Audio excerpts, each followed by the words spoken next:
नमस्कार दोस्तों, स्वागत है आपका एक्सप्लोर विद पार्वती में, जहां हम आपको भारत के शानदार शहरों और उनके भविष्य से रूबरू कराते हैं। और आज हम आपको लेकर आए हैं सिटी ऑफ जॉय कोलकाता में। जी हाँ, वो शहर जो न सिर्फ भारत की कल्चरल कैपिटल कहलाता है, बल्कि अपनी ऐतिहासिक धरोहर, अनोखी विरासत और भविष्य की ऊंचाइयों के लिए भी जाना जाता है। कोलकाता सिर्फ एक शहर नहीं, बल्कि एक एहसास है, जहां साहित्य, कला, संगीत और सिनेमा की विरासत हर गली में बसी हुई है। रविंद्रनाथ टैगोर से लेकर सत्यजीत रे तक यहाँ की धरती ने कई महान विभूतियों को जन्म दिया है। लेकिन क्या आप जानते हैं, ये ऐतिहासिक शहर अब खुद को नए भारत के साथ कदम से कदम मिलाकर आगे बढ़ा रहा है। यहाँ पर कई मेगा प्रोजेक्ट्स पर काम हो रहा है, जो कोलकाता को एक मॉडर्न मेट्रो सिटी में बदलने वाले हैं। चाहे वो कोलकाता मेट्रो एक्सटेंशन हो, स्मार्ट सिटी प्रोजेक्ट हो या फिर ईस्टर्न डेडिकेटेड फ्रेट कॉरिडोर, ये सभी प्रोजेक्ट्स इस शहर का चेहरा पूरी तरह बदलने वाले हैं। तो तैयार हो जाइए, क्योंकि इस वीडियो में हम आपको दिखाने वाले हैं कोलकाता के उन टॉप 10 मेगा प्रोजेक्ट्स को, जो इस शहर को नए आयाम पर ले जाने के लिए तैयार हैं। तो चलिए बिना किसी देरी के वीडियो को शुरू करते हैं। तो हमारे इस लिस्ट पर नंबर 10 पर आता है Kalyani expressway and Belghoria expressway connects project. ये कल्याणी एक्सप्रेसवे और बेलघोरिया एक्सप्रेसवे को जोड़ने वाले एक महत्वपूर्ण मेगा प्रोजेक्ट है, जो कोलकाता और उसके आसपास के क्षेत्रों के यातायात को सुगम बनाएगा। इस परियोजना के तहत करीब 4.5 किलोमीटर लंबा 6 लेन एलिवेटेड कनेक्टर बनाया जा रहा है, जो बेलघोरिया एक्सप्रेसवे को कल्याणी एक्सप्रेसवे से जोड़ेगा। ये कनेक्टर दमदम एयरपोर्ट, बेलघोरिया और निमता से होते हुए मुरागाछा तक पहुँचेगा। इससे कोलकाता एयरपोर्ट से कल्याणी एम्स तक का सफर, जो पहले करीब 2 घंटे में पूरा होता था, अब मात्र 45 मिनट में संभव हो सकेगा। औद्योगिक क्षेत्रों और व्यापारिक गतिविधियों को भी इससे गति मिलेगी, जिससे स्थानीय अर्थव्यवस्था को बड़ा फायदा होगा। परियोजना का कार्य जून 2019 में शुरू हुआ था और इसे सितंबर 2025 तक पूरा करने का लक्ष्य है। हालांकि कुछ कानूनी अड़चनों के चलते कुछ हिस्सों में देरी हुई है, लेकिन निर्माण कार्य तेजी से आगे बढ़ रहा है। ये परियोजना कोलकाता और उत्तर बंगाल के बीच कनेक्टिविटी को मजबूत करेगी और साथ ही क्षेत्र के समग्र विकास में महत्वपूर्ण भूमिका निभाएगी। नंबर 9 पर आता है कोना एक्सप्रेसवे फ्लाईओवर कॉरिडोर। कोना एक्सप्रेसवे हावड़ा जिले में स्थित एक महत्वपूर्ण मार्ग है, जो कोलकाता और राष्ट्रीय राजमार्गों को जोड़ता है। बढ़ते यातायात और जाम की समस्याओं को देखते हुए इस मार्ग पर एक 7 किलोमीटर लंबा 6 लेन वाला एलिवेटेड कॉरिडोर बनाने की योजना बनाई गई है। ये कॉरिडोर विद्यासागर सेतु के टोल प्लाजा के पास फुटबॉल गेट से शुरू होकर खिजूर तल्ला तक जाएगा, जिससे सांतरागाछी बस टर्मिनस और रेलवे स्टेशन के पास यातायात की भीड़ कम होगी। इस परियोजना की अनुमानित लागत लगभग 940 करोड़ रुपए है और इसे पूरा करने में करीब 3 साल का समय लगने की संभावना है। फ्लाईओवर के अलावा सांतरागाछी स्टेशन और बस स्टैंड की ओर जाने वाले 2 अंडरपास भी बनाए जाएंगे, जिससे यात्रियों की आवाजाही सुगम होगी। इस एलिवेटेड कॉरिडोर के निर्माण से कोना एक्सप्रेसवे पर यातायात की भीड़ कम होगी, जिससे कोलकाता से राष्ट्रीय राजमार्गों तक पहुंचने में लगने वाला समय घटकर लगभग 15 मिनट रह जाएगा। कुल मिलाकर यह परियोजना हावड़ा और कोलकाता के बीच यातायात व्यवस्था को बेहतर बनाएगी और यात्रियों को अधिक सुविधाजनक यात्रा अनुभव प्रदान करेगी। नंबर 8 पर आता है Kolkata metro expansion.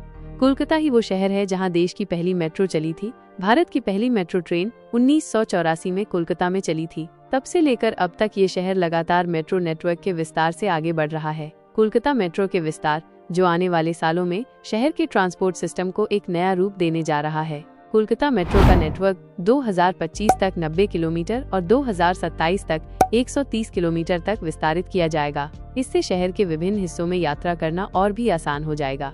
Airport metro link Nuapada से नेताजी सुभाष चंद्र बोस अंतर्राष्ट्रीय हवाई अड्डे तक नई मेट्रो लाइन का काम तेजी से जारी है। ये लाइन जुलाई 2025 तक शुरू हो सकती है, जिससे एयरपोर्ट तक पहुंचना बेहद आसान हो जाएगा। पर्पल लाइन का विस्तार जोका एस्प्लेनेड मेट्रो लाइन को ईडन गार्डन्स तक बढ़ाने की योजना है। इस 1.6 किलोमीटर के विस्तार से बीबीडी बाग, कलकत्ता हाईकोर्ट और बाबूघाट जैसे इलाकों में मेट्रो कनेक्टिविटी बढ़ेगी और इसका लंबाई लगभग 18 किलोमीटर हो जाएगा। ग्रीन लाइन का विस्तार सेक्टर 5 से तेघोरिया तक ग्रीन लाइन को बढ़ाने की योजना है। इस विस्तार के बाद कुल लंबाई 23.1 किलोमीटर हो जाएगी और 17 स्टेशन होंगे, जिससे ईस्ट कोलकाता के लोगों को फायदा मिलेगा।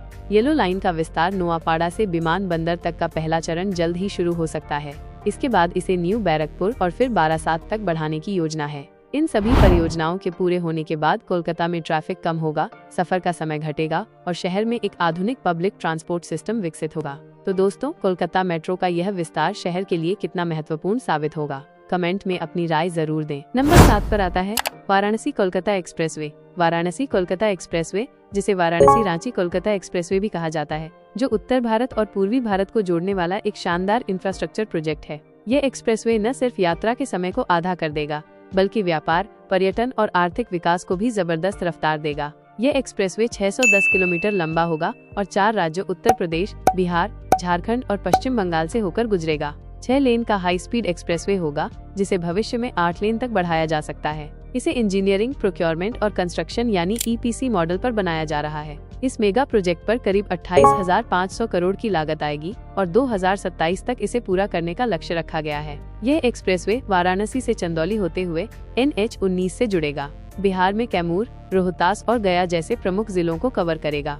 झारखंड में चतरा, हजारीबाग, रामगढ़ और बोकारो से होकर गुजरेगा और पश्चिम बंगाल के पुरुलिया से होते हुए कोलकाता के पास सरिशा में समाप्त होगा। वर्तमान में वाराणसी से कोलकाता पहुंचने में 12 से 14 घंटे लगते हैं, लेकिन इस एक्सप्रेसवे के बनने के बाद ये सफर सिर्फ 6 से 7 घंटे में पूरा हो जाएगा। वाराणसी कोलकाता एक्सप्रेसवे एक ऐसा इंफ्रास्ट्रक्चर प्रोजेक्ट है जो पूरे पूर्वी भारत के विकास में अहम भूमिका निभाएगा। ये सफर को सुगम बनाएगा और भारत की अर्थव्यवस्था को नई ऊंचाइयों तक ले जाएगा।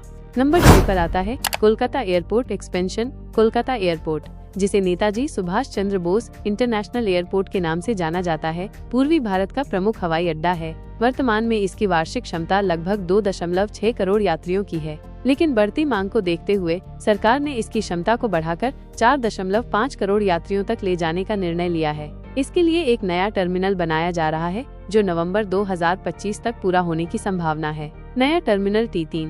वर्तमान T2 टर्मिनल अपनी 2.6 करोड़ यात्रियों की वार्षिक क्षमता के करीब पहुंच चुका है। इसे ध्यान में रखते हुए T2 के उत्तर में नया T3 टर्मिनल बनाया जाएगा, जिससे कुल क्षमता 3.3 करोड़ यात्रियों तक बढ़ जाएगी। इस पूरे विस्तार परियोजना की अनुमानित लागत लगभग 5,000 करोड़ रुपए है, जिसमें नए टर्मिनल के साथ साथ अन्य सुविधाओं का विकास शामिल है।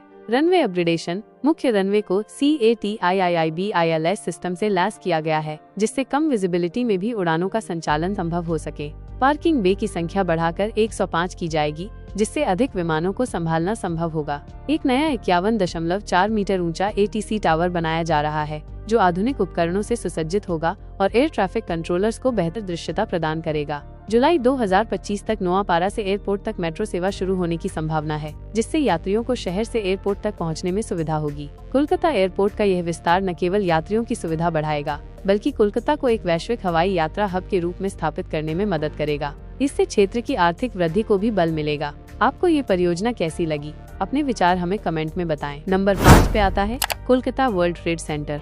कोलकाता वर्ल्ड ट्रेड सेंटर एक ऐसा प्रोजेक्ट जो कोलकाता को ग्लोबल ट्रेड मैप पर एक नई पहचान दिलाने वाला है। ये वर्ल्ड ट्रेड सेंटर कोलकाता के राजारहाट न्यू टाउन इलाके में बन रहा है, जो कि शहर का सबसे तेजी से विकसित होता कमर्शियल और स्मार्ट जोन है। इस प्रोजेक्ट का नाम है NBT next gen business tower और यही बनेगा वर्ल्ड ट्रेड सेंटर कोलकाता। इसकी ऊंचाई लगभग 150 मीटर होगी और इसमें होंगे करीब 35 फ्लोर्स और ये 3.5 मिलियन स्क्वायर फीट एरिया को कवर करेगा, जिसे ये बन जाएगा पूरे पूर्वी भारत का सबसे ऊंचा व्यापारिक भवन। इस वर्ल्ड ट्रेड सेंटर का निर्माण कर रहा है मर्लिन ग्रुप और इसे वर्ल्ड ट्रेड सेंटर्स एसोसिएशन यानी WTCA से आधिकारिक लाइसेंस मिला है। इसका मतलब ये है कि कोलकाता अब जुड़ेगा उस इंटरनेशनल नेटवर्क से जिसमें दुनिया भर के 300 जोड़ वर्ल्ड ट्रेड सेंटर्स शामिल हैं। लेकिन ये सिर्फ एक ऊंची बिल्डिंग नहीं है। यहाँ पर मिलेंगी वर्ल्ड क्लास सुविधाएं जैसे ultra modern office space, exhibition और conference halls, international trade promotion zones और कटिंग एज बिजनेस फैसिलिटीज। ये प्रोजेक्ट न सिर्फ कोलकाता को एक ग्लोबल बूस्ट देगा, बल्कि पूरे पूर्वी भारत में व्यापार और निवेश के लिए नए दरवाजे खोलेगा। हजारों लोगों को मिलेगा रोजगार और देश विदेश के निवेशक यहाँ लगाएंगे अपने प्रोजेक्ट्स। दोस्तों, ये प्रोजेक्ट अभी अंडर कंस्ट्रक्शन है और इसे 2026-27 तक पूरा करने का लक्ष्य रखा गया है। नंबर 4 पर आता है अमृतसर कोलकाता इंडस्ट्रियल कॉरिडोर। भारत के पूर्वी और उत्तरी हिस्से में औद्योगिक क्रांति लाने वाला एक मेगा प्रोजेक्ट है अमृतसर कोलकाता इंडस्ट्रियल कॉरिडोर यानी AKIC। ये प्रोजेक्ट देश के उन राज्यों को जोड़ने जा रहा है जहां विकास की अपार संभावनाएं हैं, लेकिन जरूरत है एक मजबूत इंफ्रास्ट्रक्चर की। AKIC एक इंडस्ट्रियल कॉरिडोर है जो अमृतसर पंजाब से शुरू होकर कोलकाता पश्चिम बंगाल तक फैला हुआ है। इसकी कुल लंबाई करीब 1839 किलोमीटर है। ये corridor eastern dedicated freight corridor यानी EDFC के समानांतर विकसित किया जा रहा है, जिससे माल ढुलाई तेज, कुशल और सस्ती हो सके। ये कॉरिडोर भारत के 7 राज्यों पंजाब, हरियाणा, उत्तर प्रदेश, उत्तराखंड, बिहार, झारखंड और पश्चिम बंगाल से होकर गुजरेगा। AKIC का मुख्य उद्देश्य है इन राज्यों में औद्योगिक विकास को तेज करना, निवेश को आकर्षित करना और एक ऐसा नेटवर्क बनाना जो उद्योग, लॉजिस्टिक्स और ट्रांसपोर्टेशन को सीमलेसली जोड़ सके। इसके जरिए न सिर्फ बड़े बड़े इंडस्ट्रियल टाउन विकसित किए जाएंगे, बल्कि छोटे और मध्यम उद्योगों को भी एक नया जीवन मिलेगा। इस प्रोजेक्ट से लाखों लोगों को रोजगार मिलेगा और भारत का यह हिस्सा एक नया आर्थिक केंद्र बनकर उभरेगा। इस कॉरिडोर के आसपास इंटीग्रेटेड मैन्युफैक्चरिंग क्लस्टर्स भी विकसित किए जाएंगे, जिससे लोकल प्रोडक्शन और एक्सपोर्ट को भी बूस्ट मिले। इस प्रोजेक्ट से भारत के 40% लोगों को लाभ मिलेगी। नंबर 3 पर आता है Kolkata Bangkok highway. Kolkata Bangkok highway project. ये प्रोजेक्ट न सिर्फ भारत और थाईलैंड के बीच कनेक्टिविटी को मजबूत करेगा, बल्कि पूरे दक्षिण एशिया के व्यापार और पर्यटन में क्रांतिकारी बदलाव लाने वाला है।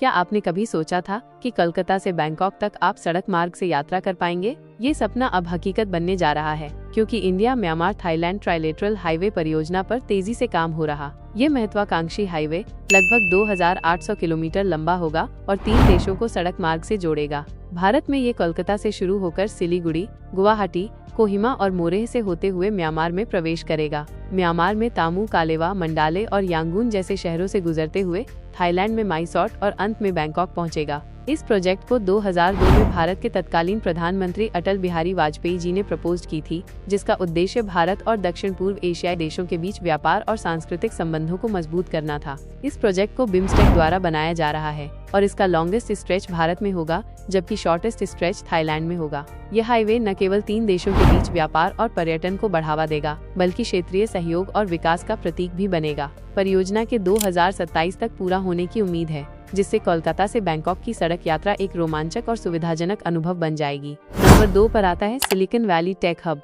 Kolkata silicon valley tech hub project, जो पश्चिम बंगाल को भारत के IT हब के रूप में एक नई पहचान देने जा रहा है। यह प्रोजेक्ट न्यू टाउन, राजरहाट में लगभग 250 एकड़ में विकसित किया जा रहा है, जिसे पश्चिम बंगाल सरकार ने 2018 में लॉन्च किया था और इस प्रोजेक्ट को हिडको यानी हाउसिंग इंफ्रास्ट्रक्चर डेवलपमेंट कॉर्पोरेशन द्वारा विकसित किया जा रहा है। इसका मकसद है बेंगलोर और हैदराबाद की तरह कोलकाता को भी एक बड़ा IT और इनोवेशन हब बनाना। यहाँ पर इन्फोसिस, TCS, विप्रो, कॉग्निजेंट और गूगल जैसी दिग्गज टेक कंपनियां अपने कैंपस स्थापित कर रही हैं। इसके अलावा ये project AI, blockchain, data analytics और फिनटेक स्टार्टअप्स के लिए भी एक बेहतरीन अवसर लेकर आ रहा है। स्मार्ट सिटी प्लानिंग के तहत green buildings, high speed internet और मॉडर्न ऑफिस स्पेस बनाए जा रहे हैं। ये प्रोजेक्ट कोलकाता मेट्रो, बिस्वा बंगला सरानी और एयरपोर्ट से सीधा कनेक्ट होगा, जिससे ट्रांसपोर्टेशन भी आसान होगा। स्टार्टअप्स और IT कंपनियों के लिए सरकार की स्पेशल पॉलिसीज और टैक्स बेनिफिट्स भी इसमें शामिल हैं। इस प्रोजेक्ट से हजारों नौकरियां पैदा होंगी,